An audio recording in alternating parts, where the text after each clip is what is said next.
vous levez debout pour un moment de réflexion.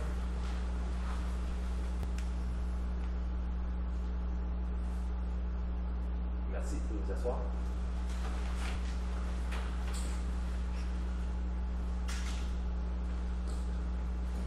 Alors, bienvenue à la séance de conseil du 28 septembre 2020. Point numéro 1, ouverture de la séance. Point numéro 2, adoption de l'ordre du jour. Point numéro 3, première période de questions. Point numéro 4, présentation et assemblée publique. Point 4.1, aucun. Point numéro 5, administration. 5.1, convention pour le recensement et la gestion de la vente de licences d'animaux entre la Ville de Donnacona et la SPA de Québec. Autorisation de signature. 5.2, demande d'aide financière au programme d'aide financière pour la formation des pompiers volontaires ou à temps partiel. 5.3, annulation de la facture au comité de hockey mineur émise dans le cadre des remboursements sur les inscriptions en raison de la COVID-19. Point numéro 6, législation et greffe. 6.1, adoption du règlement numéro V587 concernant le contrôle animalier sur le territoire de la Ville de Donnacona. Point numéro 7, gestion contractuelle, aucun point. Point numéro 8, 14 points. 8.1, demande de dérogation mineure DM 20-008 ou 12-04 avenue Quentin. 8.2, demande de dérogation mineure DM 20-009 ou 572 rue Véro. 8.3, demande de dérogation mineure DM 20-010 ou 302 rue Lortie. 8.4, PIA, ensemble historique Les Écureuils, abattage d'un frein en cour arrière du bâtiment situé au 10-30 rue Notre-Dame. 8.5, PIA Vieux-Donnacona, remplacement de 2 fenêtres sur le bâtiment principal situé au 239, 299 rue Notre-Dame. 8.6, PIA Vieux-Donnacona, réfection totale de la toiture du bâtiment principal situé au 325, 327 rue Notre-Dame. 8.7, PIA entrée de la ville et les espaces commerciaux, construction d'un abri permanent en cours avant du bâtiment commercial situé au 223 route 138. 8.8, PIA Vieux-Donnacona, remplacement de plusieurs fenêtres au bâtiment situé au 99 rue Notre-Dame. 8.9, PIA ensemble historique Les Écureuils, installation d'une clôture en cour arrière de la propriété située au 1048 rue Notre-Dame. 8.10, PIA ensemble historique Les Écureuils, remplacement de fenêtres et de construction d'un escalier en cour arrière du bâtiment situé au 961 et 963 rue Notre-Dame. 8.11, programme d'aide financière à la rénovation des façades, confirmation d'une aide financière pour le projet de rénovation du bâtiment situé au 276 avenue Leclerc. 8.12, programme d'aide financière à la rénovation des façades, confirmation d'une aide financière pour le projet de rénovation du bâtiment situé au 149 151 avenue Saint-Agnès. 8.13, intervention à proximité du talus, construction d'un bassin en béton à l'intérieur d'une bande de protection à forte pente au 580 rue Guillemette. 8.14, intervention à proximité d'un talus, construction d'un garage isolé à l'intérieur d'une bande de protection à forte pente au 1063 rue de Rolette. Point numéro 9, ressourcement aucun point. Point numéro 10, autre sujet. 10.1, aide financière au Centre infirmière de Donnacona. Point numéro 11, deuxième période de questions. Point numéro 12, affaires nouvelles. Demande de l'aide financière au programme de soutien à des projets de garde pendant la relâche scolaire de la période estivale de 2021. Est-ce qu'on avait d'autres affaires nouvelles? Moi, j'en ai pas. Moi non plus, j'en ai pas de mon côté. Non. Non, merci. Alors, point numéro 13, dépôt des documents. Et point numéro 14, levée de la séance.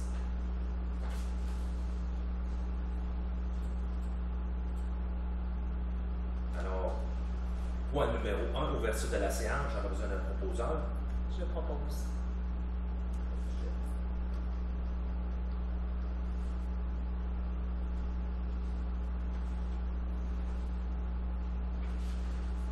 Point numéro 2, adoption de l'ordre du jour. Un proposeur.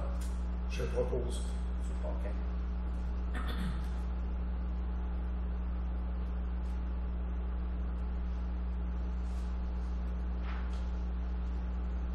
Point numéro 3, première période de questions.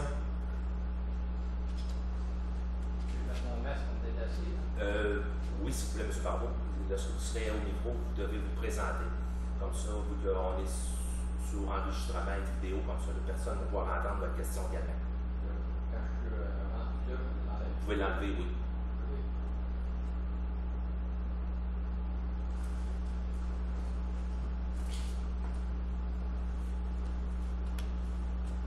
Bonsoir à tous. Bonsoir. Premièrement, je voudrais remercier le conseil municipal, la direction générale et les employés pour le travail accompli depuis le 15 mars au cours de la pandémie. C'était un ajustement de tous les instants. Merci. Puis aussi, j'aimerais rendre hommage à M. Denis Lapointe qui nous a quittés le 13 septembre. M. Lapointe a siégé pendant 15 ans au conseil municipal de 2002 à 2017, à l'âge de 68 ans à 83 ans. C'est doublement méritoire de sa part, étant donné son âge et la longévité de ses termes, 15 ans. J'aurais une suggestion à faire. Pour lui rendre hommage, il serait avisé de nommer soit une rue, un édifice ou un parc à son nom. La première question que j'ai aussi, entente Ottawa-Québec sur le logement social de 1,8 milliard de dollars sur 10 ans. La Ville a-t-elle des projets de rénovation ou de construction de logements sociaux? Je peux peut-être y aller dans une première partie de réponse. En fait, à votre question, nous, la Ville, on est intégré dans un office municipal d'habitation, qui est l'Office municipal d'habitation du Grand Port-Neuf maintenant, qu'on appelle communément l'OMH-GP, qui regroupe l'ensemble des OMH qui étaient partout sur le territoire. C'est un regroupement qui a été fait, je dirais, il y a peut-être déjà 2 ans de ça environ. Donc, il y a toujours des projets à l'intérieur de l'OMH-GP. Il y a un conseil d'administration d'ailleurs dans lequel notre conseillère, Mme Lambert, est actuellement vice-présidente de l'OMH-GP. Donc, je pense même qu'il y a une assemblée générale cette semaine, si je ne me trompe pas. Juste une correction, présidente présentement. Oui, présidente par intérim, étant donné le départ du président depuis quelques... Président nommé. Ah, c'est fait, là? Oui. Oui, OK. Je pensais que ça avait lieu cette semaine. Je savais pas si on pouvait le dire officiellement. Donc, on a la présidente Simone à l'entour de la table de l'OMH-GP du Grand Port-Neuf, donc Mme Lambert. Donc, je pense que l'organisme a toujours des projets. Est-ce qu'il y a des projets spécifiquement pour Donnacona actuellement? Peut-être, Mme Lambert, vous avez des... nonobstant le 213 ou Notre-Dame, pas tellement loin d'ici, je ne sais pas s'il y a d'autres projets qui sont dans le collimateur. Non, il n'y a pas d'autres projets. La seule chose, c'est que la réfection de la toiture du gîte des pionniers, c'est pas mal dans ce qui va se passer ici dans la connaissance. Naturellement, quand il y a des bris qui arrivent, à ce moment-là, on essaie de les préparer le plus rapidement possible. Mais il n'y a rien de prévu pour de construction ici à Donnacona. Okay. Pour les 10 prochaines années, vous y allez? Je vous dirais que je ne peux pas vous répondre. On n'a pas de budget, comment on dit, décennal? Un budget décennal. On n'a pas le budget décennal. Donc, je ne peux pas vous dire, comme je vous dis, je viens d'être nommée présidente, donc je ne suis pas au fait de tout ce qui est dans les cartons de l'OMH-GP. Parce que là, il y a 1,8 milliard de dollars sur 10 ans, sur l'entente fédérale provinciale pour les logements sociaux. Puis,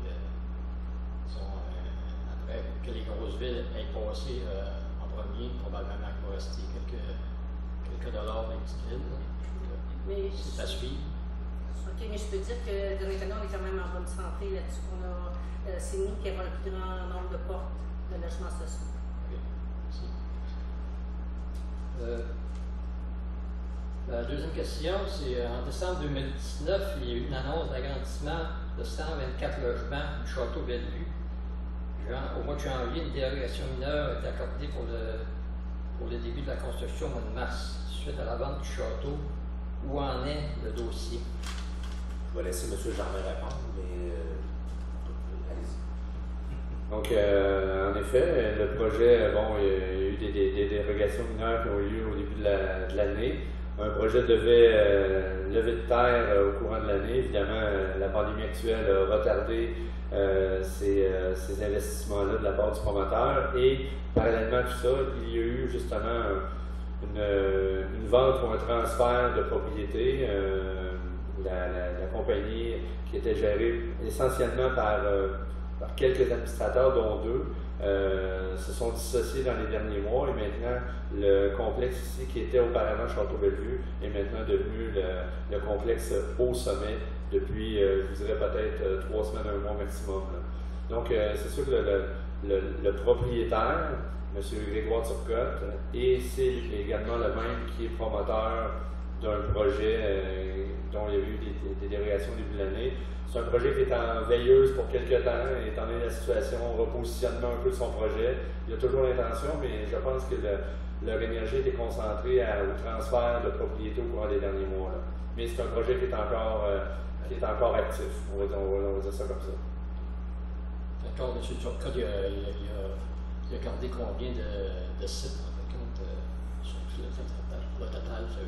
Là, je ne peux pas vous dire. Sur l'ensemble des complexes, là, je ne sais pas, je ne peux pas vous répondre. Troisième question. Oui, au mois de décembre aussi, il a été question d'un contrat accordé pour la sécurisation de la prise d'eau potable. Ce contrat-là a été accordé au mois de mars 2020 pour 29 000 à peu près. Avez-vous le résultat de ce contrat? Oui, est-ce que vous avez la firme? Okay. Ça a été accordé sur la deuxième séance du mois de mars. C'est l'analyse de vulnérabilité des sources d'eau potable. C'est une exigence du ministère, M. Jean peut préciser, c'est une exigence du ministère qui de faire que l'ensemble des municipalités produisent un rapport sur l'analyse de vulnérabilité d'eau potable, et c'est à la CBJC que le mandat a été confié. Et le mandat est toujours en cours parce qu'il y a encore d'échanges d'informations. C'est pour ça que je suis au courant, parce qu'on a encore des échanges d'informations entre la CBJC et la ville et d'autres organisations à collecter différentes données, mais l'analyse est toujours en cours par la CBJC, donc il n'y a pas le résultat de ce mandat. Ça, c'est un genre d'analyse-là, ça se fait sur une période de 5 ans, 10 ans ou ça? Bon, ben, l'obligation, c'est une nouvelle obligation qui est arrivée du ministère de l'Environnement il y a 2 ans environ. Et l'obligation était que pour 2021, l'ensemble des municipalités du Québec aient pu analyser la vulnérabilité de leurs sources d'eau potable, qu'elles soient souterraines, qu'elles soient une source d'eau potable provenant d'une rivière comme nous, et tout le monde devait être assujetti, tout le monde est assujetti à cette mesure-là. Donc on a jusqu'en 2021, et par la suite, il y aura certainement des validations pour refaire l'exercice dans un horizon de peut-être 5 ou 10 ans. Là. Mais la première obligation qu'on a eue, c'est pour 2021. Donc, nous, le contrat a été donné. C'est quand même... il y avait beaucoup de travail de la CBJC, étant donné qu'il faut vérifier auprès des propriétés et des propriétaires en amont de notre source d'eau potable sur une distance quand même assez longue. Là, je ne peux pas vous donner tous les détails. Donc, de part et d'autre de la rive, il y a certaines vérifications qui sont à faire. Donc, c'est un mandat qui était quand même assez étoffé pour la CBJC, mais c'était les meilleurs intervenants et c'est eux qui ont été retenus justement comme Maître Gignac le disait. Donc, on devrait avoir les résultats peut-être d'ici la fin de l'année ou dans le pire des cas au début de l'année 2021. Parce que ça vient d'une loi qui a été votée en 2009. Ça veut dire que ça a pris presque 10 ans avant que le ministère de l'Environnement se mette à appliquer la loi. Aussi, en fin janvier, vous avez parlé deuxième séance de janvier du pacte fiscal. Le pacte fiscal qui est jusqu'en 2023 inclusivement, je pense. Pour la première année, de mémoire, ça donnait à peu près 60 000 $. pour les années subséquentes et 4 autres années à venir, vos estimés de revenus sont de combien? Je vous dirais que la première année, ça c'était un point de la TPS qu'on se trouvait à pouvoir un peu qui nous était reversé. Ça a représenté de mémoire, c'est 62 ou 72 000 $ de mémoire. Et je vous dirais que pour les années prochaines, justement, on est dans la préparative du budget, là, on est véritablement dans les mêmes eaux. D'ici à puis je pense que vous avez raison, c'est 2023. La fin, c'était 2019-2023, de mémoire de fiscale. Ouais. Ben donc, ça ne rouvre pas tellement. Pas énormément. Il n'y a pas une grande progression. Là. Okay. Moi, j'ai reçu mon compte de taxes à fin janvier. Puis le règlement V484, taxe spéciale aqueduc, pourquoi c'est pas incorporé dans la taxe sur l'eau? Le V484. Usine de filtration. Ça, c'est une taxe spéciale sur l'eau. Pourquoi il ne fait pas partie directement du compte de taxe sur l'eau? Ben, c'est pas temporaire, là, c'est pas les trains. On va vérifier là, parce que dans les par numéro. Ça doit être 484, c'est les travaux de réfection de l'usine de filtration. Ben, c'est sûr que ça ne s'applique pas à tout le monde parce qu'il y a ceux qui ne sont pas desservis par le réseau d'aqueduc qui n'ont pas. Ceux qui ne sont pas desservis par le réseau d'aqueduc, ils n'en payent pas trop de taxes sur l'eau.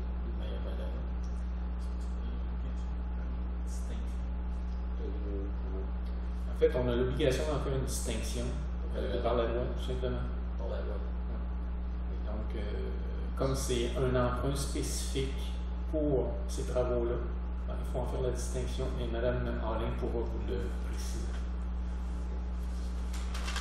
On a une obligation d'en faire la distinction parce qu'on a fait un emprunt spécifique à ça. Puis pour le règlement V507 spécial égout, ça doit être la même affaire. C'est la même raison. Oui.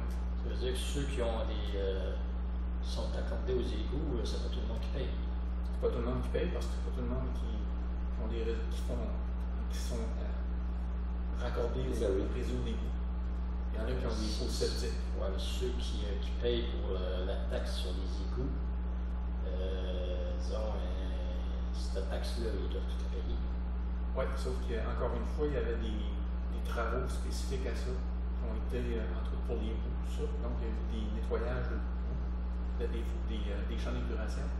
Donc, il y a eu des emprunts spécifiques à ça. Et c'est ces emprunts-là qui se retrouvent dans la taxation. Donc, c'est tout le monde qui pour paye. Une période de 15 ans. Moi, je lis la copie du V507. En fin de compte, ceux qui payent la taxe pour les égouts, ça veut-tu dire qu'il y en a qui ne payent pas cette taxe-là? Non, tout le monde la paye. Bien sûr, tout le monde la paye. Même si tout le monde la paye, elle ne peut pas intégrer. Exact, il faut en faire la distinction. C'est comme l'inverse est vrai, là, dans le sens qu'on ne peut pas retirer ou sortir de la taxation les coûts inhérents à la Sûreté du Québec, par exemple.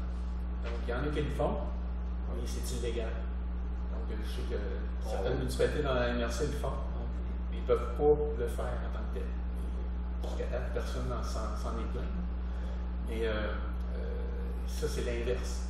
On n'a pas le droit d'en faire la distinction. Alors que des coûts spécifiques comme ça, par mesure de transparence, pour montrer justement qu'il y a eu un emprunt et que c'est quoi les coûts rattachés à ça, ben, c'est fait distinctement. C'était un emprunt pour disposer des coûts. Oui. À l'époque. Oui. Fin mars, il y a eu une augmentation de la marge de crédit de 800 000 à 2 230 000 $ à la Caisse populaire. À quel taux la Caisse populaire vous fait ça? Spécifiquement pour celui-là, je ne pourrais pas dire parce qu'on a eu des renouvellements de taux récemment qui étaient en bas de 2 %, mais je pourrais, M. Barbeau, je pourrais le valider avec Mme Alain dès demain matin puis vous écrire avec votre adresse courriel. Donc, le taux du renouvellement de la marge de crédit du mois de mars, c'est ça votre question? Parfait. Donc, demain matin, je vais vous envoyer une information par courriel.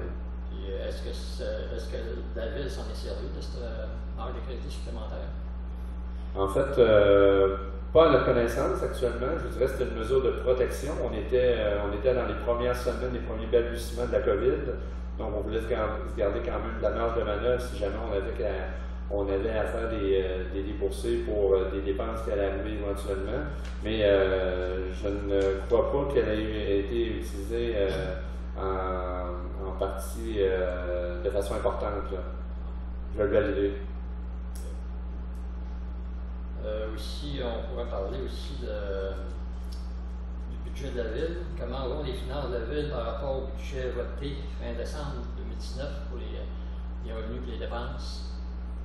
On a quand même, là on va dire, on a pratiquement 9 mois, mais avec les 8 premiers mois de consolidé, bon, c'est un budget qui est différent des autres années, évidemment. Vous avez parlé d'entrée de jeu un peu, tous les ajustements qui ont été apportés, puis on n'est pas dans une zone autre que tous les autres secteurs d'activité. Donc, nous aussi, il y a eu des ajustements, donc des virements qui ont dû être faits pour faire de la sensibilisation, de l'affichage à certains endroits, de rajouter justement des équipements comme vous voyez, une caméra ici, des plexiglas. Bon, je n'aurais pas tous vous les énumérer.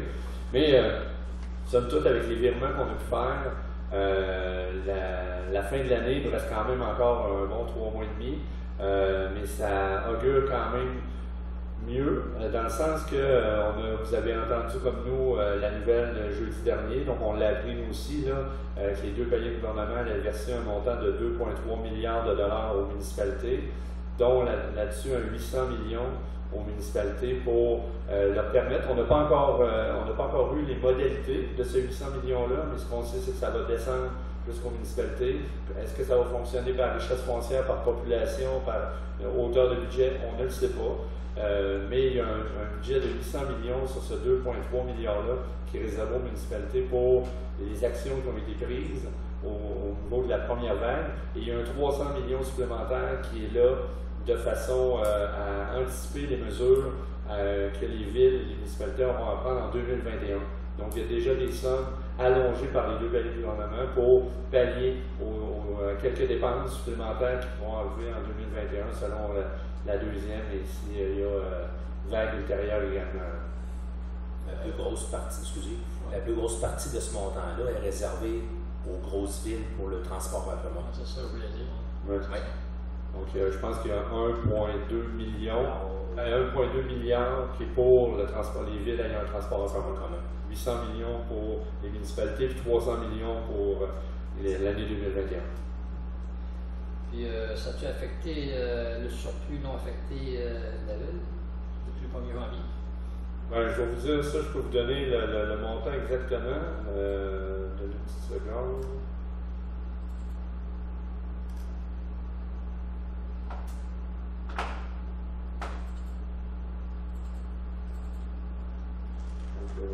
Voyez-vous, je vais vous donner le montant que vous aviez comme surplus non affecté au 1er janvier. Le montant où on est rendu. Au 1er janvier, on était à 997 257.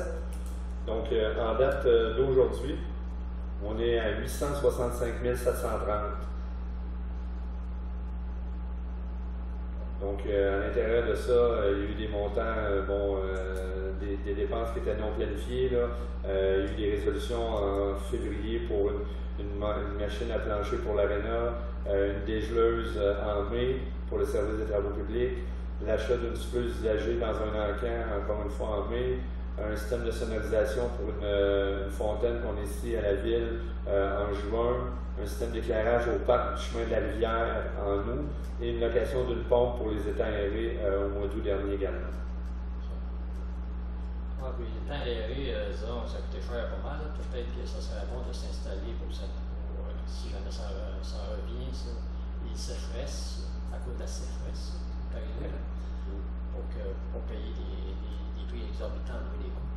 Non, mais vous allez voir, de toute façon, on est dans un plan de gestion de débordement.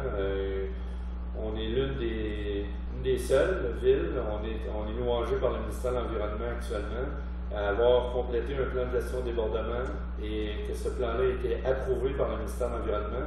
Et dans ce plan-là, ça nous amène à faire des travaux majeurs de mise aux normes et d'augmentation de capacité de notre station d'épuration, de nos bassins d'épuration. Donc, on a un projet justement, donc on a déposé une demande d'aide financière la semaine dernière, un projet total selon les budgets qu'on a actuellement. On n'est pas rendu dans les plans de vie, mais on va tourner autour de 9 millions de dollars pour des projets majeurs, nos stations de pompage, bassins d'épuration, un intercepteur au coin de la rue Saint-Anne. Donc, au niveau de nos bassins d'épuration, il va être grandement modifié. Là. Parce que dans le rôle triennal d'immobilisation 2021, je pense que ça a marqué 6 millions. Oui. Donc, ça va être plus que ça. Oui, mais c'est pas. C'est oui, ben en fait, ce que je veux dire, c'est que c'est un projet qui va s'échelonner sur 3 ans. Il ne va pas tout être réalisé dans une année, il va se faire sur 3 ans. Juste la conception des plans de vie pour un projet comme celui-là, c'est plusieurs mois. Mais donc, on travaille fort pour aller chercher quand même une aide financière substantielle de ce côté-là actuellement. Monsieur Fonquet. J'allais ajouter que ça va combler nos besoins pour les 25 prochaines années. C'est ça qui est exceptionnel par rapport aux autres, qui est exemplaire pour les autres municipalités, entre autres. Okay. Là, j'avais posé une question le 11 juillet. Je pense que je m'en vais la relire là, pour le bien de tous ceux qui vont écouter en vidéoconférence. Fin 2019, Québec annonce un plan stratégique de diminution de nos vidanges de 17,9% pour la période 2019 à 2023. Question numéro 1. Où se situe présentement la Régie régionale de gestion matières résiduelles de Portneuf et la ville de Donnacona versus la moyenne provinciale en kilogrammes par habitant par année? M. Germain m'avait répondu qu'on récupère 63% de nos vidanges. La question, oui, en fin de compte, ce que vous voulez savoir, la réponse que vous voulez savoir, c'était combien en kilogrammes par habitant par année qu'on enfouit. C'est bon, quel est ce qu'on va répondre à cette question-là? Ben, en fait, c'est ce qu'on enfouit par habitant, c'est plutôt basé sur des statistiques. Hein, parce que le poids exact par habitant, c'est difficile de le déterminer. Mais statistiquement, c'est environ une demi-tonne annuellement par habitant. Donc, c'est environ ça. Évidemment, on veut que ça diminue. Puis, la Régie fait beaucoup d'efforts justement pour publiciser ce qui doit être redirigé. Donc, il va continuer à en faire des efforts. D'ailleurs, la Régie va prendre en charge toutes les opérations de collecte à partir de 2021 pour les matières organiques, puis à partir de 2022 pour toutes les autres matières. Donc, de même que les encombrants, tout ça, ça aussi, c'est à partir de 2021.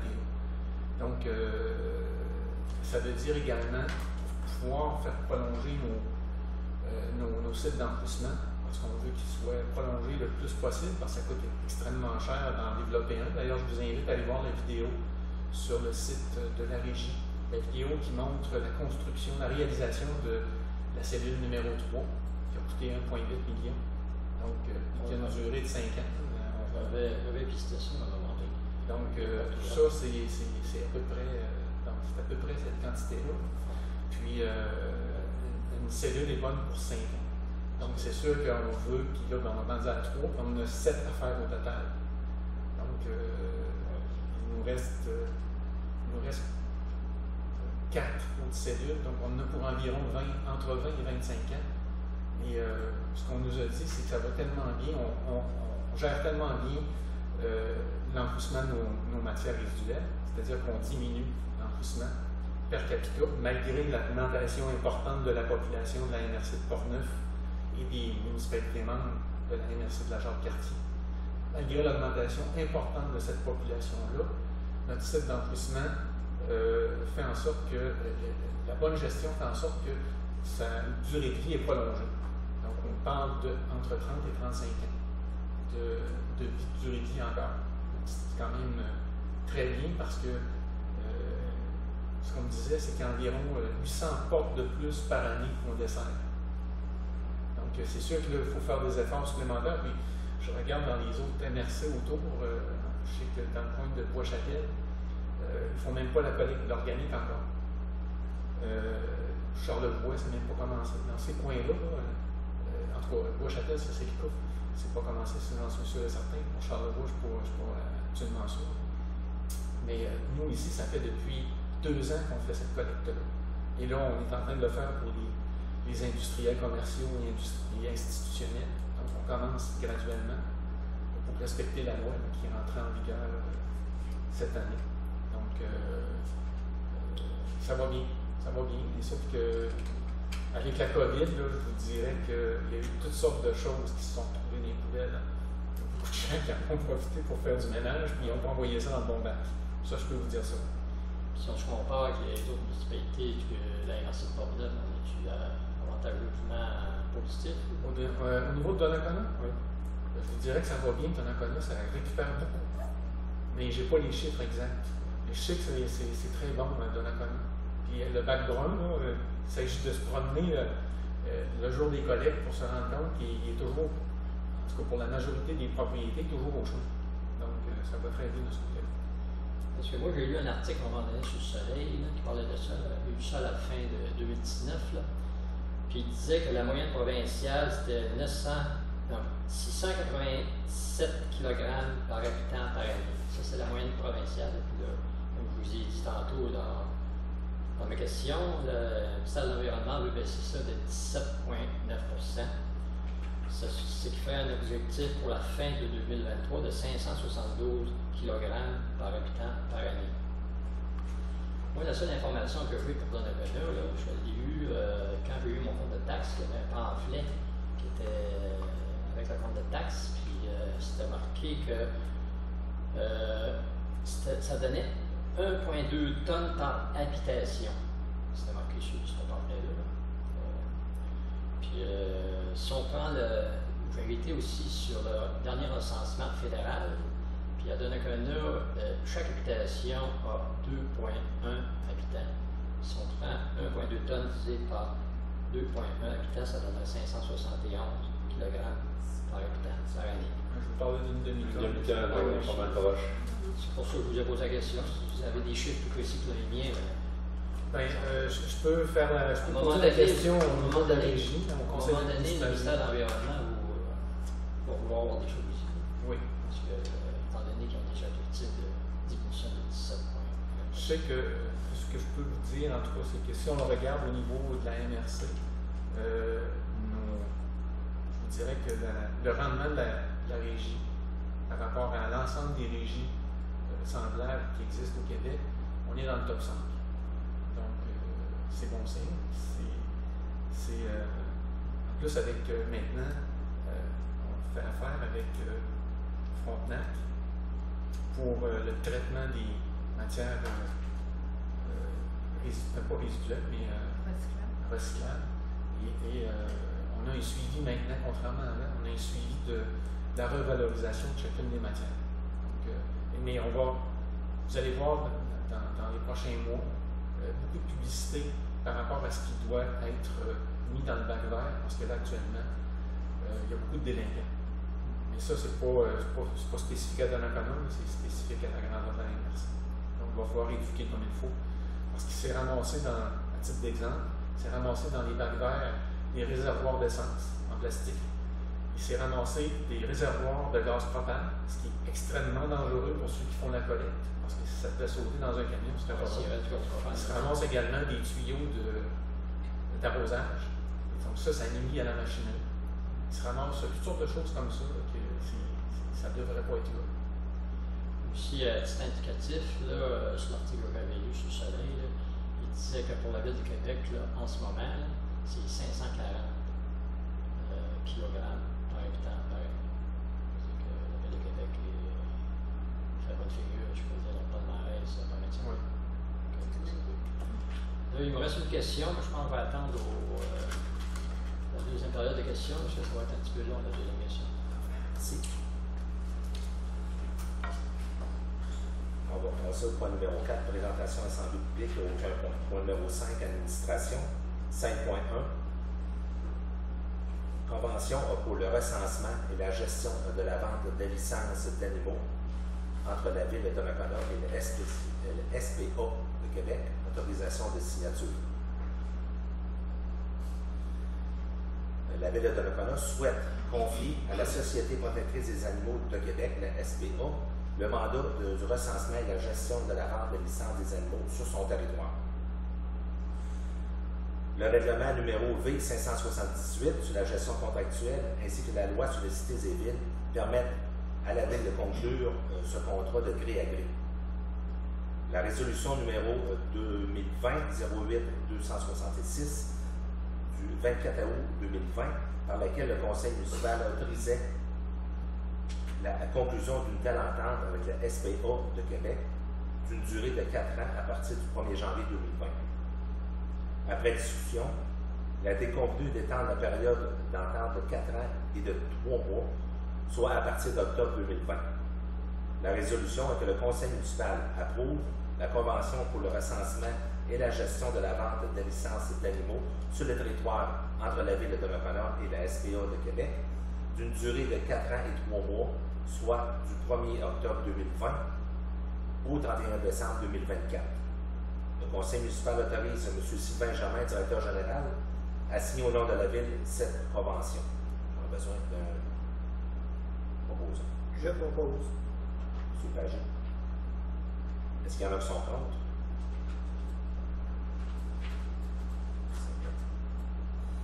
Alors, 5.2. Demande d'aide financière au programme d'aide financière pour la formation des pompiers volontaires ou à temps partiel. Ça, c'est une demande qui est annuelle. Oui, c'est annuel. Oui, absolument. OK. Alors, le règlement sur les conditions pour exercer au sein du service de sécurité d'incendie municipal prévoit les exigences de formation pour les pompiers de service de sécurité d'incendie afin d'assurer une qualification professionnelle minimale. Ce règlement s'inscrit dans une volonté de garantir aux municipalités la formation d'équipes de pompiers possédant les compétences et les habilités nécessaires pour intervenir efficacement en situation d'urgence. En décembre 2014, le gouvernement du Québec a établi le programme d'aide financière pour la formation de pompiers volontaires ou à temps partiel. Ce programme vise également à favoriser l'acquisition de compétences et d'habilités de base requises par les pompiers volontaires ou à temps partiel qui exercent au sein du service d'incendie municipaux. La Ville de Donnacona désire bénéficier de cette aide financière offerte dans ce programme. La Ville de Donnacona prévoit la formation de 3 pompiers pour le programme Pompier 1 au cours de la prochaine année et en plus d'autres formations pour répondre efficacement et de manière sécuritaire à des situations d'urgence sur son territoire. La résolution est de présenter une demande d'aide financière pour la formation de ces pompiers dans le cadre du programme d'aide financière pour la formation des pompiers volontaires ou à temps partiel au ministère de la Sécurité publique et de le transmettre cette demande à la MRC de Portneuf. Je vais vous dire le proposant. Je propose. Mme Lambert. Est-ce qu'il y en a qui sont contre?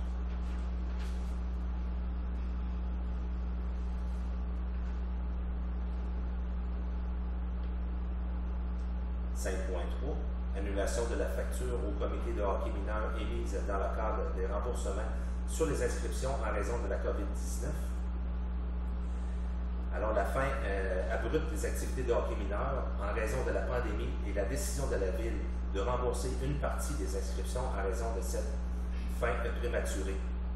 Suite à la décision, la Ville de Donnacona a transmis au comité de hockey mineur la facture numéro 33621 au montant de 4 587,84 représentant la part du comité du hockey mineur dans ces remboursements. Le comité Diablos Donnacona Pont-Rouge, qui chapeaute les comités de hockey mineur de Donnacona et Pont-Rouge, et Hockey Québec ont pris la décision de ne pas rembourser de somme au comité hockey mineur pour la partie des activités annulées. Le comité de hockey mineur de Donnacona demande donc à la Ville de Donnacona d'annuler la facture numéro 33621 au montant de 4 587,84 afin de ne pas nuire à sa situation financière. La résolution que le Conseil municipal autorise la trésorière et directrice des services administratifs à annuler la facture 33621 au comité du hockey mineur de Donnacona d'une somme de 4 587,84 émis dans le cadre des remboursements d'inscription liées à la COVID-19. Un proposant. Je propose. Mme son compte.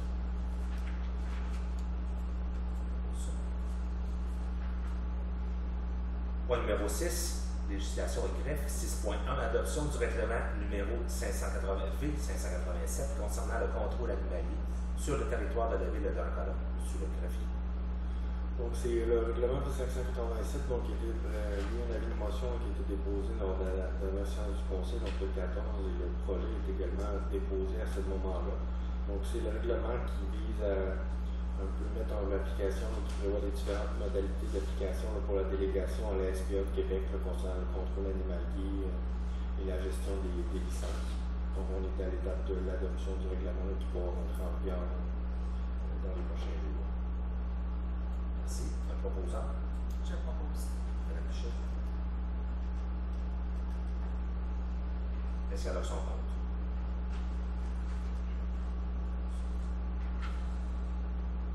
On va passer au point numéro 8. Urbanisme et développement économique. Alors, 8.1.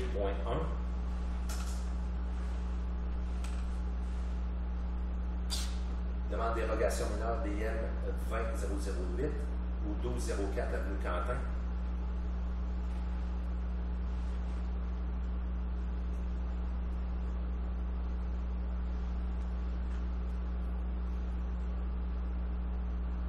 Une demande de permis numéro 2020-0363. La demande de dérogation mineure a pour but d'autoriser l'aménagement d'une allée d'accès de 6 mètres de large en façade avant du bâtiment principal au lieu de l'empiètement maximal de 3 mètres autorisé par la réglementation. Le CCU recommande au Conseil d'approuver la demande et la résolution est de recevoir la demande de dérogation mineure DM 20008 et de fixer la procédure de consultation écrite relative à cette demande du 30 septembre au 14 octobre 2020. Je le proposant. Je propose. OK. Et sur l'option 30.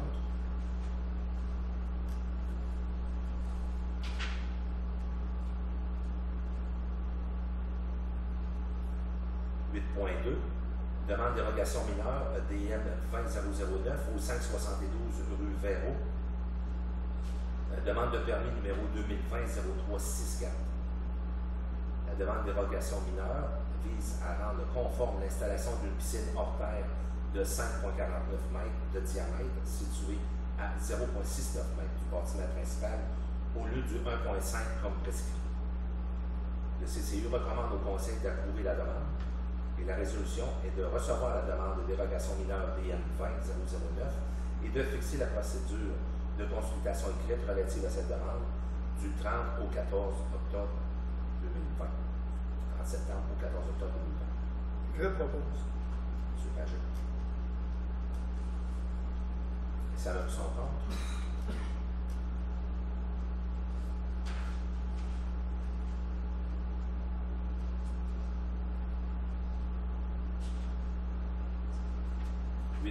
Demande de dérogation mineure DM 20010 au 302 rue Lortie.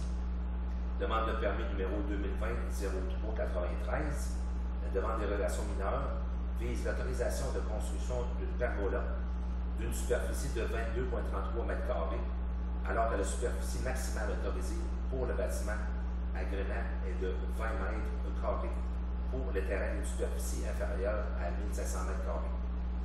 Le CCU recommande au Conseil d'approuver conditionnellement cette demande de construction d'une pergola en exigeant toutefois du requérant qu'il fournisse une preuve écrite démontrant que son voisin immédiat appuie le projet. La résolution est de recevoir la demande de dérogation mineure DM 20010 et de fixer la procédure de consultation écrite relative à cette demande du 30 septembre au 14 octobre 2020. Je propose. Est-ce qu'il y a l'option contre?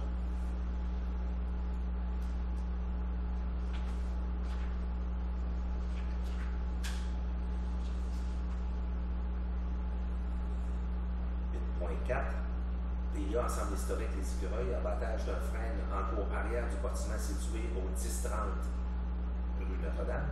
Demande de permis 2020-0293. La demande vise l'abattage d'un frêne possiblement malade ou susceptible d'être atteint de la grille du frein située en cour arrière. L'immeuble faisant l'objet de la présente demande est situé dans la zone RA33. Le CCU recommande au Conseil de ne pas approuver le projet présenté dans la demande, tout en exigeant au requérant qu'il obtienne les services de l'ingénieur forestier ou tout expert compétent, qui produira un rapport pour déterminer si l'arbre est malade ou doit être abattu, et ce selon les critères fixés au règlement de zonage V539. La résolution est de ne pas approuver le projet présenté dans la demande du permis numéro 2020-0293 en exigeant du requérant qu'il obtienne le service de l'ingénieur forestier ou tout autre expert compétent qui produira un rapport pour déterminer si l'arbre est malade ou doit être abattu, comme le recommande le CCI. J'aurais besoin d'un proposant. Je propose. Est-ce qu'il y en a qui sont contre?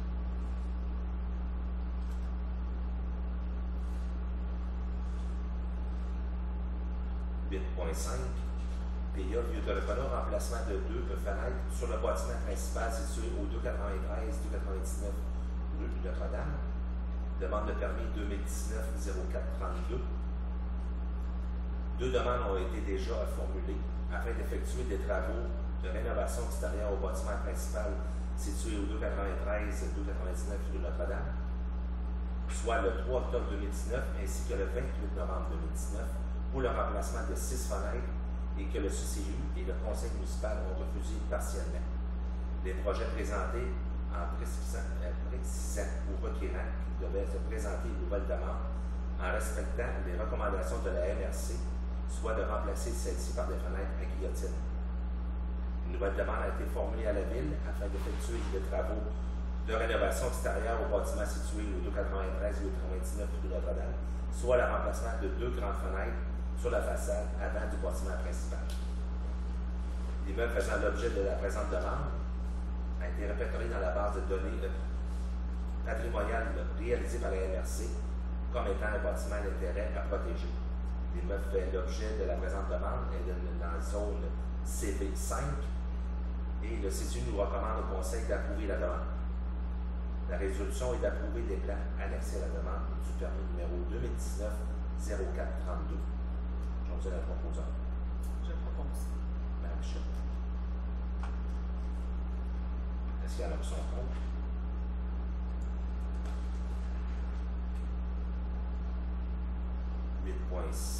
PIA, lieu de reconnaître réfection totale de la toiture du bâtiment principal situé au 325-327 rue Notre-Dame. Demande de permis numéro 2020-0410. L'immeuble fait l'objet de la présente demande a été répertorié dans la base des données patrimoniales réalisées par la MRC et c'est un bâtiment d'intérêt.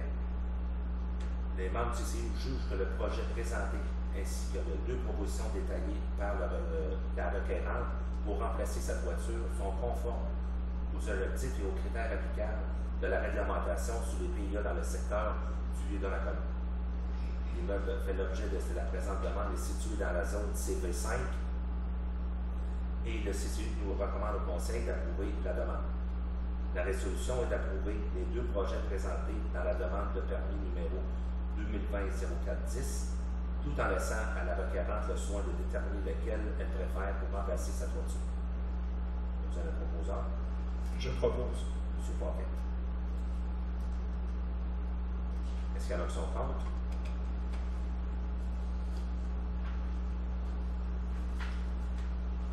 Alors, 8.7.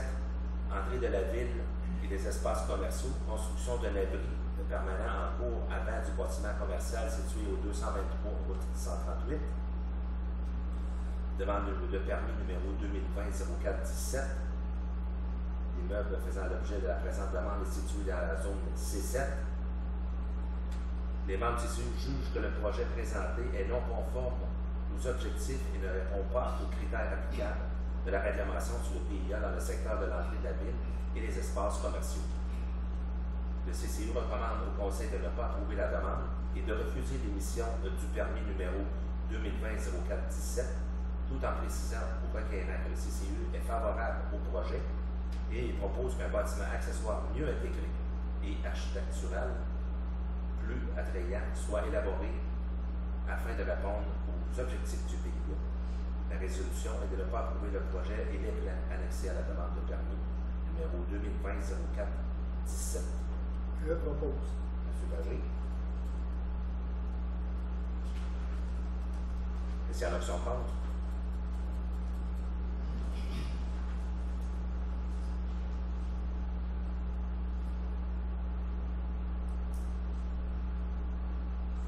Point 8.8. PIA Vieux de Donnacona, remplacement de plusieurs fenêtres au bâtiment situé au 99 rue Notre-Dame.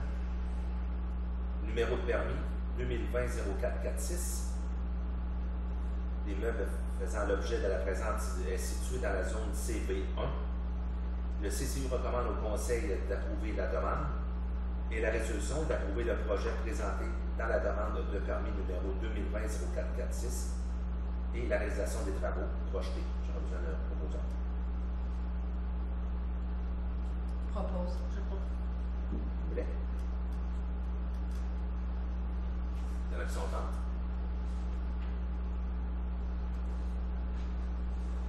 On a presque fini.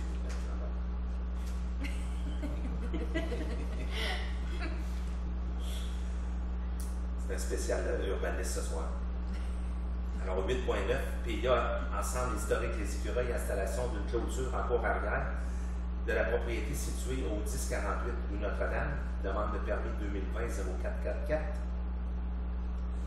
L'immeuble est situé dans la zone RA33. Le CCU recommande au Conseil d'approuver la demande et la résolution est d'approuver le projet présenté dans la demande de permis numéro 2020-04-44 et de permettre la réalisation des travaux projetés. J'aurais besoin d'un proposant. Je propose. Madame Lambert. Est-ce qu'il y en a qui sont contre?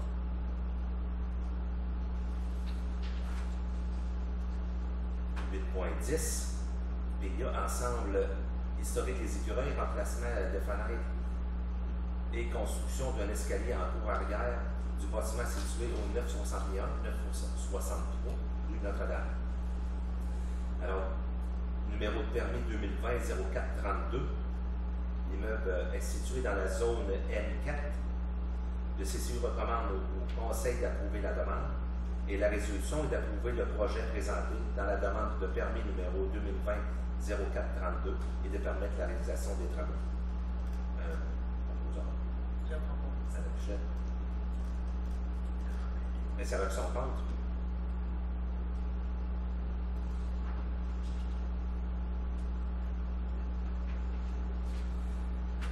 Alors, 8.11, programme d'aide financière à la rénovation des façades, confirmation d'une aide financière pour le projet de rénovation du bâtiment situé au 276 avenue Leclerc.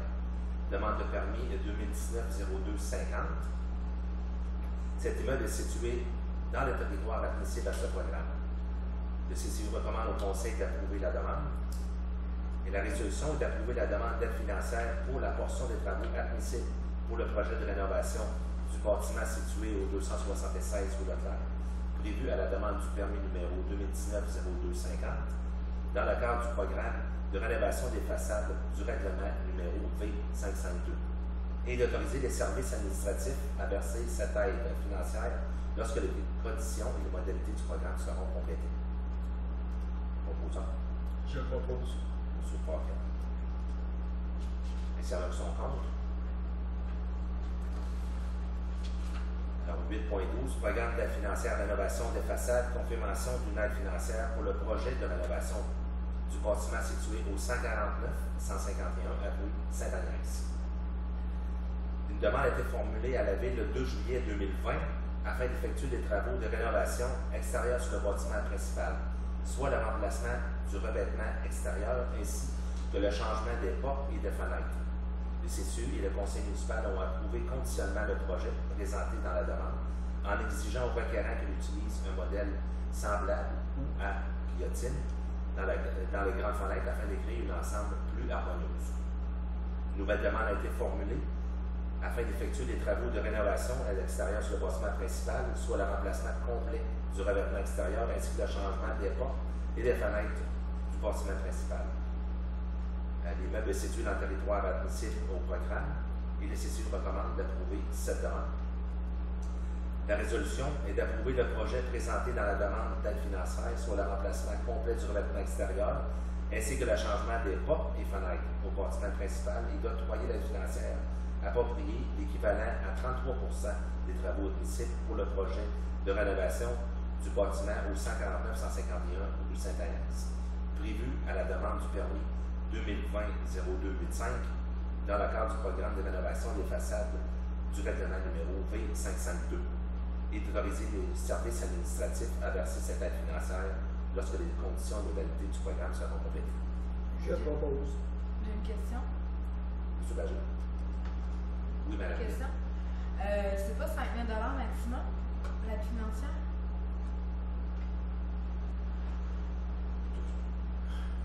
Parce que c'est marqué 33 puis il me semble que. Ouais, mais en principe, il n'est pas rédigé comme ça, effectivement. Normalement, on ne spécifie pas, parce que ça dépend des travaux admissibles. Exact.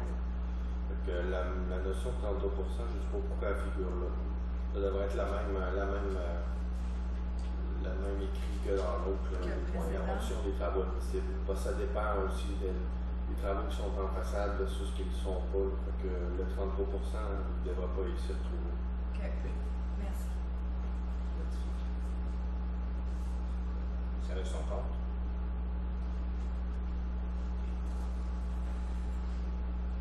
Alors, 8.13. Intervention en proximité d'un talus, construction de bassin en béton à l'intérieur d'une bande de protection à forte pente au 580 rue Guillemette. Demande de permis 2020-04-43. L'immeuble de la présente demande est situé dans la zone RV2. Le règlement de zonage V539 prévoit que lorsque certaines interventions interdites doivent être réalisées dans un talus à forte pente ou à proximité de celui-ci, le requérant doit fournir une expertise géotechnique contenant divers renseignements spécifiques répondant aux exigences du tableau 17-12 pour renseigner le CCU et le conseil municipal sur la pertinence de délivrer le permis ou le certificat d'autorisation demandé dans une zone de contrainte. Le CCU doit d'abord analyser les conclusions émises dans le rapport préparé pour formuler une recommandation au conseil municipal. Une expertise géotechnique a été préparée par un expert indépendant, M. Gilles Larouche, ingénieur, confirme l'absence de risque potentiel pour la stabilité et la protection du talus. Le CCU recommande au conseil d'approuver le projet et la résolution est d'approuver le projet prévu dans la demande et d'autoriser l'émission du permis 2020-04-43 et la réalisation des travaux projetés. On a besoin d'un proposeur. Je propose. Ça a son compte.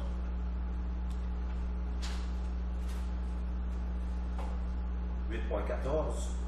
Intervention à proximité d'un talus, construction d'un garage isolé à l'intérieur d'une bande de protection à forte pente au 1063 rue de Relève. Demande de permis 2020-04-42. L'immeuble est situé dans la zone RA27. Je ne vois pas la nomenclature du paragraphe, c'est identique au point 8.13, qui ont reçu l'expertise également de M. Gilles Larouche, ingénieur, qui confirme l'absence de risque potentiel pour la stabilité et la protection du talus. Le conseil correction, le CCU recommande au conseil d'approuver le projet et la résolution est d'approuver le projet prévu dans la demande d'autorisation et l'émission du permis numéro 2020-04-42 et la réalisation des travaux projetés. Je propose. Madame Blais. Et ça avec son compte.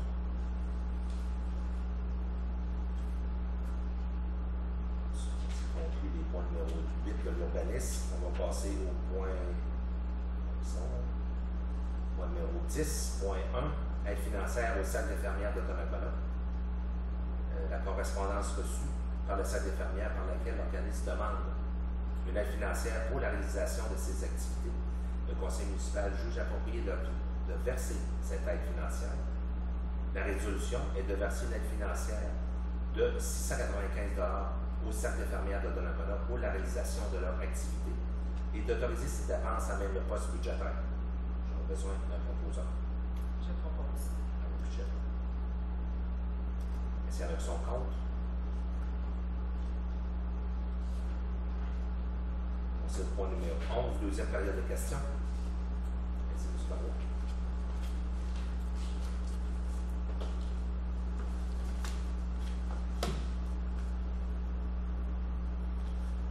Commencer par revenir sur la transaction du château de Bellevue. La taxe d'habitation, comment ça va marcher ça? Parce que là, en fin de compte, c'est un des anciens propriétaires qui achète l'entièreté du bloc. Il y a un échange d'actions, de ce qu'on peut savoir. Est-ce qu'il y a vraiment un droit de mutation applicable à ce niveau-là? Il y a des règles très spécifiques lorsque c'est des échanges d'actions. Est-ce que concrètement, pour ce projet-là, c'est le cas? Je pourrais faire la vérification, là, je ne suis pas en mesure de vous répondre ce soir. Okay. Parce que c'est quand même évalué à 26,4 millions de dollars. Oui. Si la transaction, la manière dont la transaction peut être faite, peut-être qu'ils vont s'organiser pour ne pas payer de taxe d'habitation sur 26,4 millions. Mais en fait, comme je vous disais, il y a des transactions, lorsqu'il y a un transfert d'actions, c'est possible de le faire là, entre actionnaires. Est-ce que c'est le cas? Je vais le vérifier, je pourrais vous répondre. Okay. Parce que 26,4 millions taxe d'habitation, ça monte dans les 250-260 000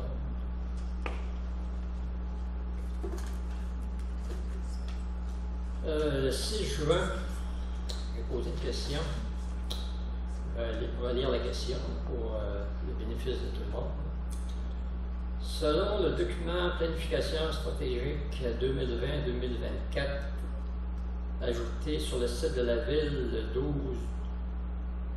12 décembre 2019, une prévision de population y est inscrite. La question c'était quels sont les paramètres méthodologiques employés pour une prévision de population de 8 922 personnes en 2031. M. Germain m'avait répondu que c'est un journaliste, René Vézina, qui avait dit ce chiffre-là lors d'une rencontre, je pense, de la Chambre de commerce, je pense, c'est ça, en 2018. Seulement en novembre 2018, le chroniqueur financier, M. Vézina. Ma première question, qu'est-ce que les membres du Conseil en pensent de cette prévision-là? En as-tu sont intéressés à répondre? Peut-être juste donner la précision, en fait, il y avait deux éléments, deux sources d'informations sur lesquelles on s'était basé. La première était celle dont vous avez fait référence, mais vous oubliez de parler de la deuxième. La deuxième étant le rapport qui a été remis par la Communauté métropolitaine de Québec au ministère des Affaires municipales en novembre dernier, qui arrivait pratiquement aux mêmes conclusions, là, à quelques nombres de citoyens près, là, mais on était très très près des mêmes. Je referme ma parenthèse. Ma question, c'est je pose la question à tous les membres du Conseil, s'il y en a qui veulent répondre, les membres du Conseil en pensent quoi de cette estimation-là? On travaille fort pour arriver à ce chiffre-là. Pardon? On travaille très fort pour arriver à ce chiffre-là. Vous êtes confiant d'atteindre cet objectif, vous, M. Paré? Oui, je l'espère. Vous l'espérez. Vous, Mme Pichette, c'est ça? C'est sûr que c'est des professionnels, en fait, donc moi, je peux faire confiance en ces chiffres-là. Puis oui, on a une part de responsabilité aussi, donc c'est d'attirer les nouveaux arrivants. On a un beau développement qui s'est bâti assez vite, il reste quelques terrains encore. Il y a des choses quand même en projet également, donc c'est quelque chose qui peut être possible, effectivement. Qu'est-ce que vous croyez, cette estimation-là, vous aussi? Ben, en fait, je la souhaite, mais est-ce que j'ai fait les calculs pour valider les chiffres? Non, parce que c'est pas du tout mon domaine de travail, donc j'ose espérer que ceux pour qui c'est leur profession font des bonnes estimations. Okay. Mais on a une part de responsabilité pour attirer aussi les gens vers nous. M. Paquin, vous en pensez quoi? Ça dépend. Êtes-vous d'accord ou pas d'accord? Ben, écoutez, si on a tout le temps travaillé pour faire en sorte que la ville de Donnacona ait une croissance je dirais, régulière. Et c'est notre objectif, c'est de faire en sorte qu'il n'y ait pas de décroissance. Donc, moi, je me souviens quand je me suis présenté en 1998, on était autour de 5400 populations et selon les pronostics de la MRC, à ce moment-là, ils parlaient de démographie décroissante et on nous disait qu'à partir de 2006, ça c'était en 98, on serait en bas de 5000 de population. On a fait mentir les chiffres de la MRC, hein, mais c'est vrai, je dirais pas juste à Donnacona, c'est vrai dans l'ensemble de la MRC. Mais par contre, on a des bons résultats en ce qui nous concerne. Je pense que c'est 27,2% sur 10 ans, ce qui est excellent. Et ce qu'on veut, c'est justement, c'est qu'en faisant ça, avec cette croissance-là, ça garantit la valeur des propriétés, puisque ça fait en sorte qu'il y a toujours de la demande, puis il y a toujours de l'offre. Donc, avec la loi de l'équilibre, on finit par trouver chaussures à notre pied, comme on dit. Donc, ça permet de maintenir les valeurs, ça permet de faire du développement, d'amener des nouveaux commerces, ça permet de créer de l'activité économique et de faire en sorte que nos gens ont des services adéquats. Donc, plus il y aura de gens, c'est sûr qu'il faut aussi se limiter. On ne peut pas non plus accueillir des milliers de personnes annuellement parce qu'on n'a pas les infrastructures nécessaires à court terme. Mais on travaille pour pouvoir en accueillir un certain nombre et de faire en sorte que ça réponde aux besoins. D'accord, vous croyez à cet objectif? Écoutez,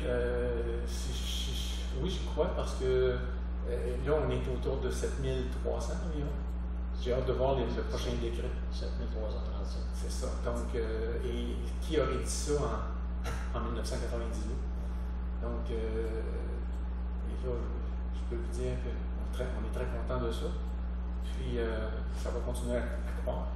J'ose l'espérer avec les prochains développements qu'on va faire. Donc, avez-vous une idée là-dessus? Oui, je peux vous dire qu'on va travailler fort pour y arriver, ça c'est certain. Les espaces sont permis. Et comme disaient mes collègues, c'est sûr que il y a des choses qui sont dans le futur qui pourraient être mis en place et qui feraient qu'effectivement, on pourrait attirer beaucoup d'habitants chez nous, de nouveaux habitants.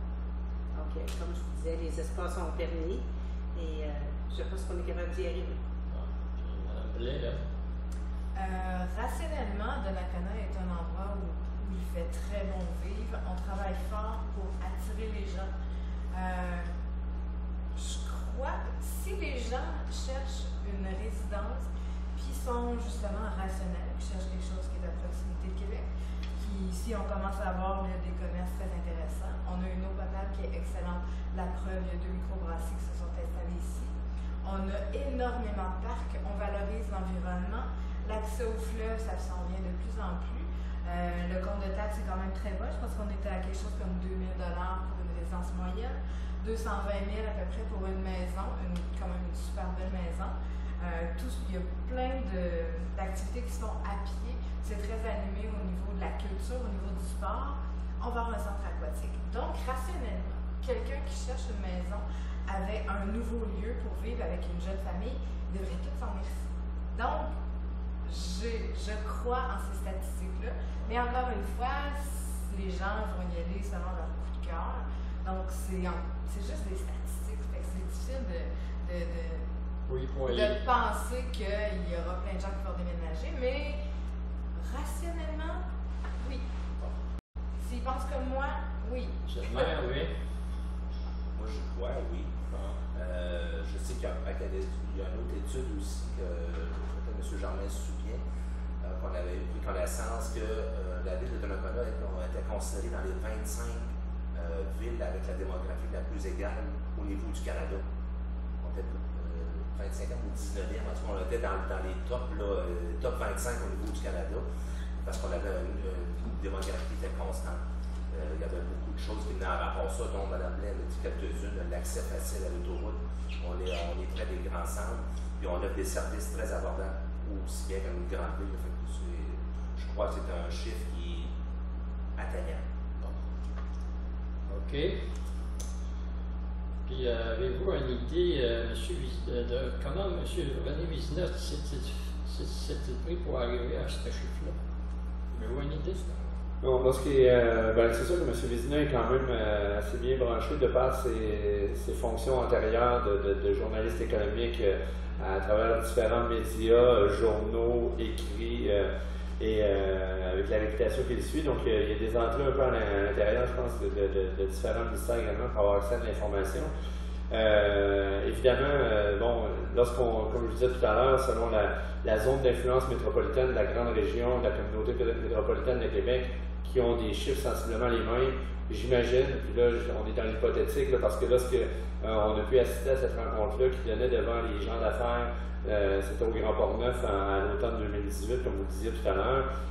C'est sûr que les chiffres qui avançaient, c'est selon les recherches qu'il peut faire de son côté. Évidemment, quand c'est un chroniqueur comme M. Vizina, force est d'admettre avec la conjoncture actuelle et avec l'historique des 10 dernières années, je reprends un peu les paroles de M. Paquin tout à l'heure qui mentionnait qu'il n'y a pas personne, je pense, que ce soit en 98 ou que ce soit en 2008, lors de la fermeture de Abitibi-Bowater définitivement, il n'y a pas personne qui pensait que la ville de Donnacona, en 2020, aurait atteint 7300 de population alors qu'on était 5400 à ce moment-là.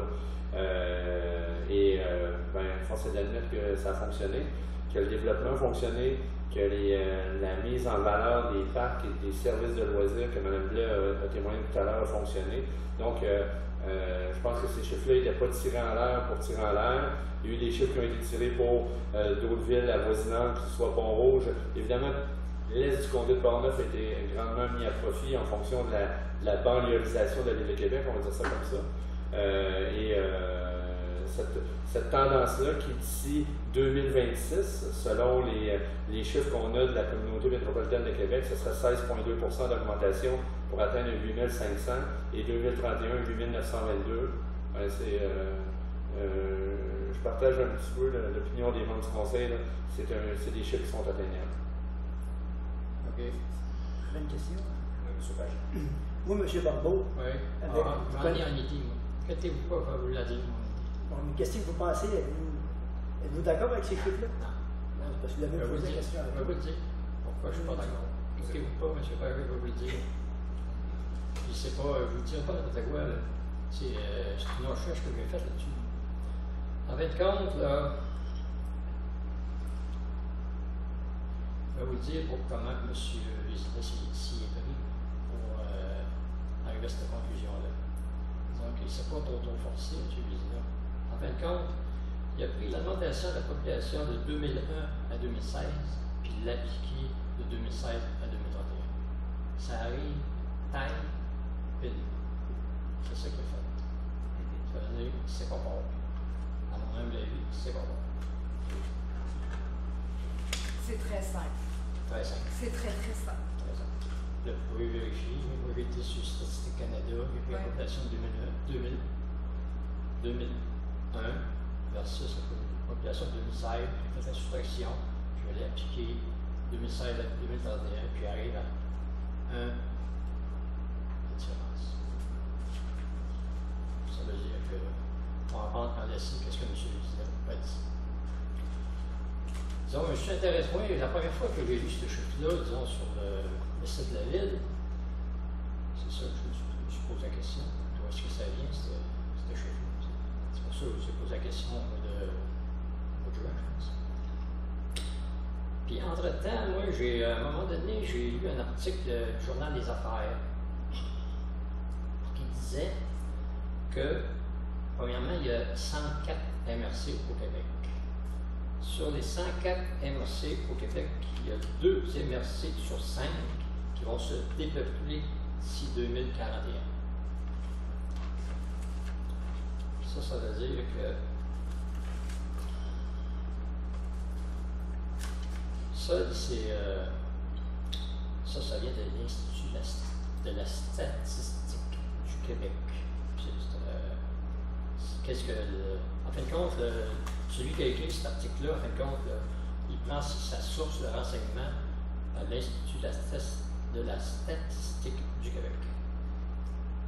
Puis aussi, c'est marqué que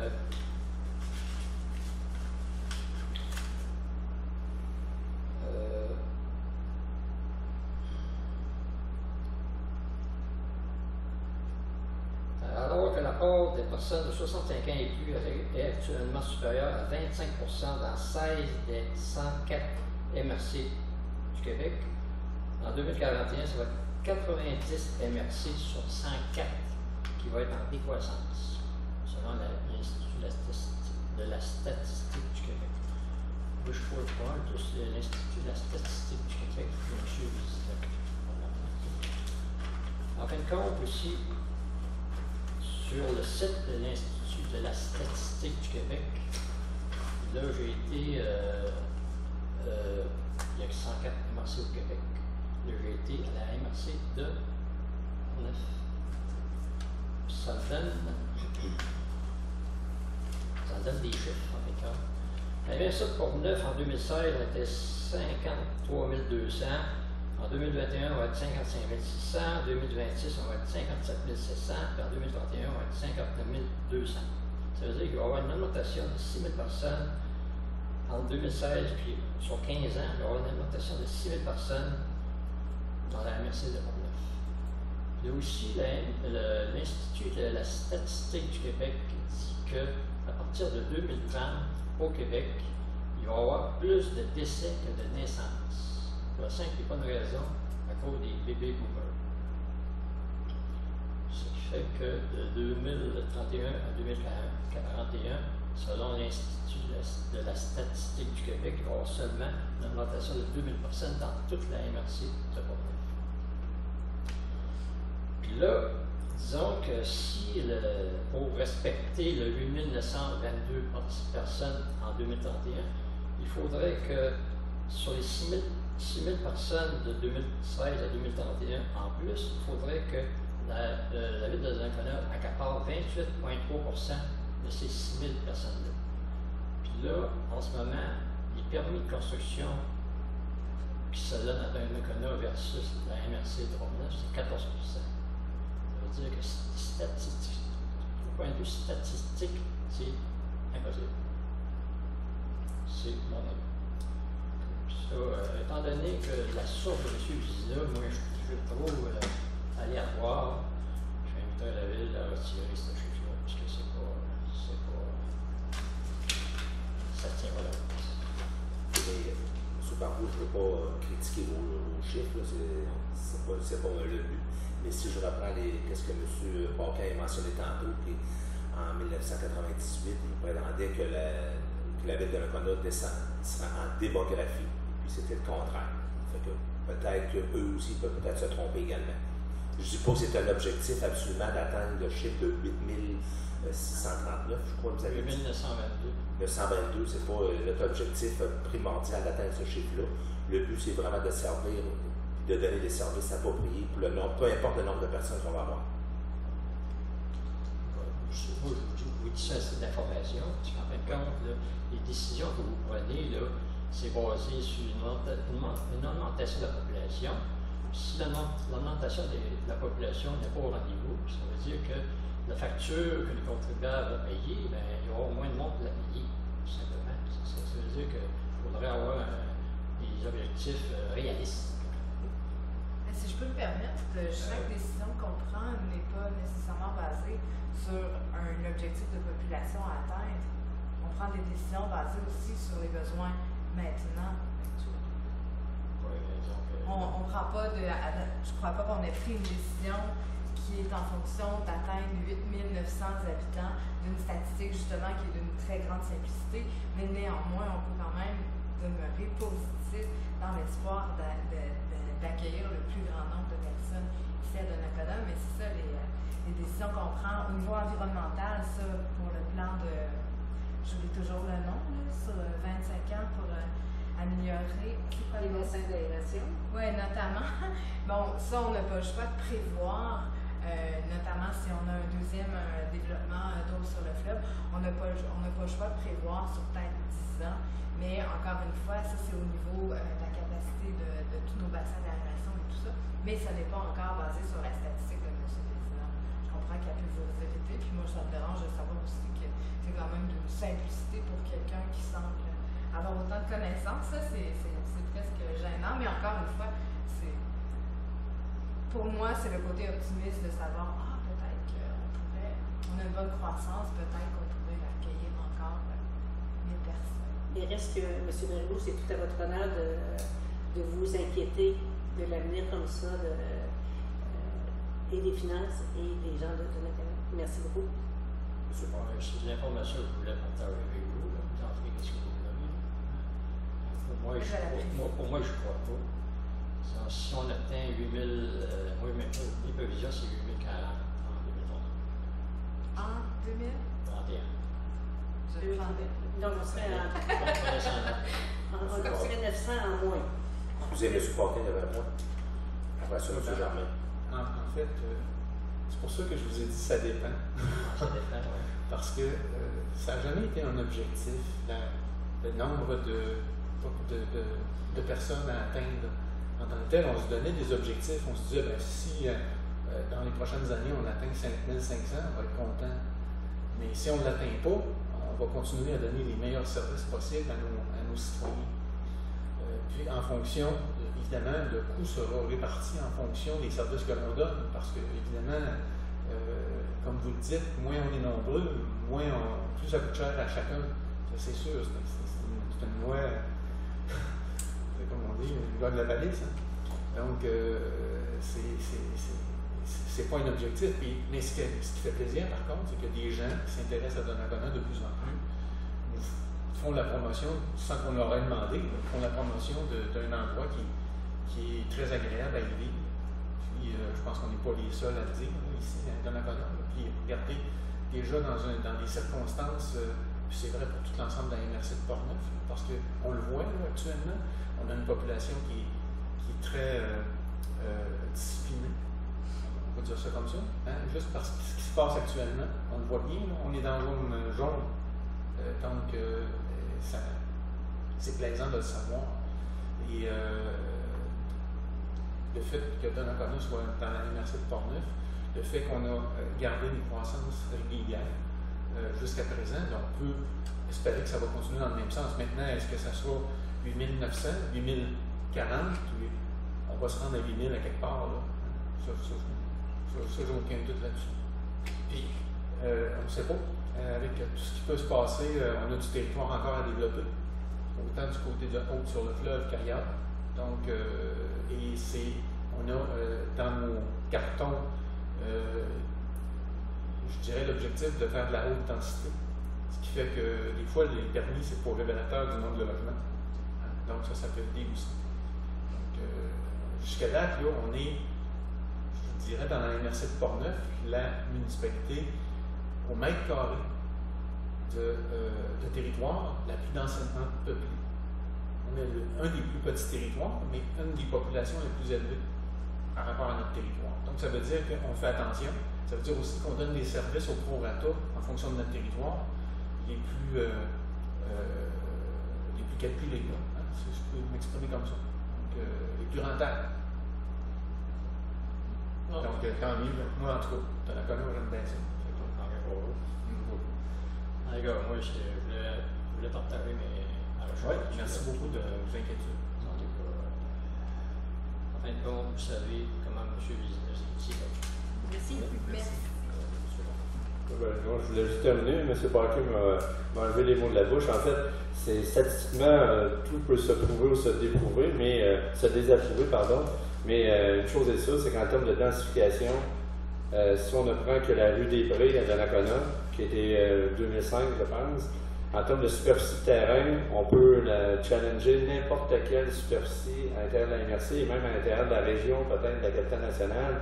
Et une rue avec autant de densification fait en sorte que ça vient hausser un nombre rapidement, un nombre de citoyens supplémentaires. Donc, dans les 10 dernières années, la MRC a augmenté de 15% de population, comme vous l'avez bien dit, et de ce 15%-là, il y en a 22% qui vient à la ville de Donnacona.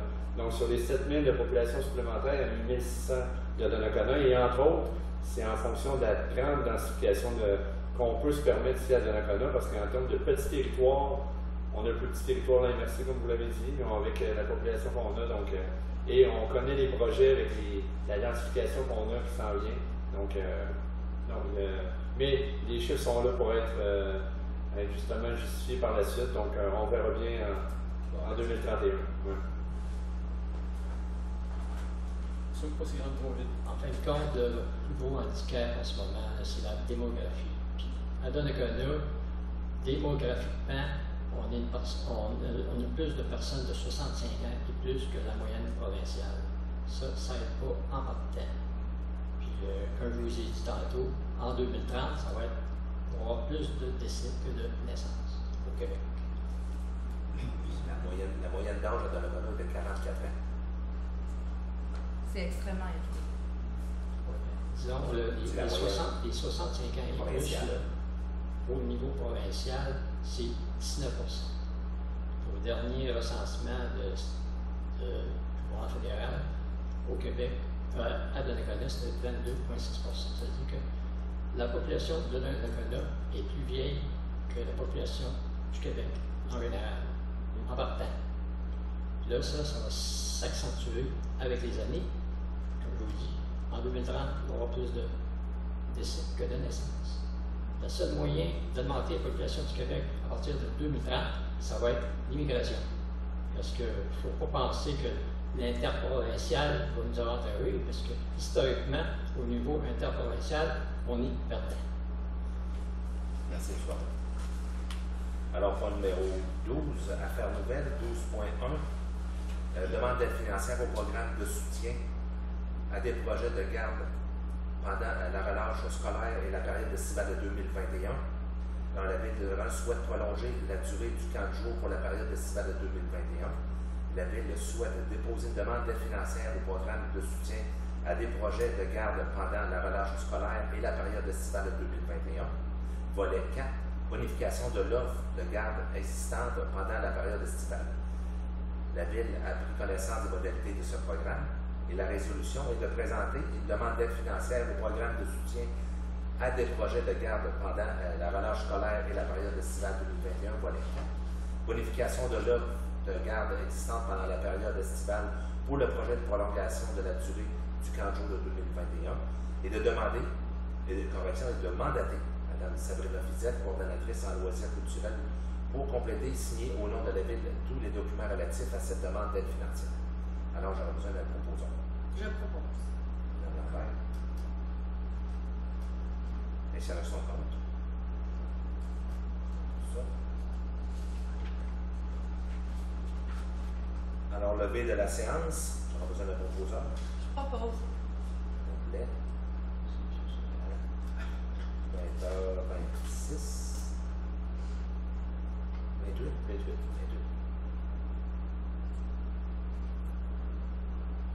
Merci. Tu conclus notre assemblée de conseil du 28 septembre 2020. Merci.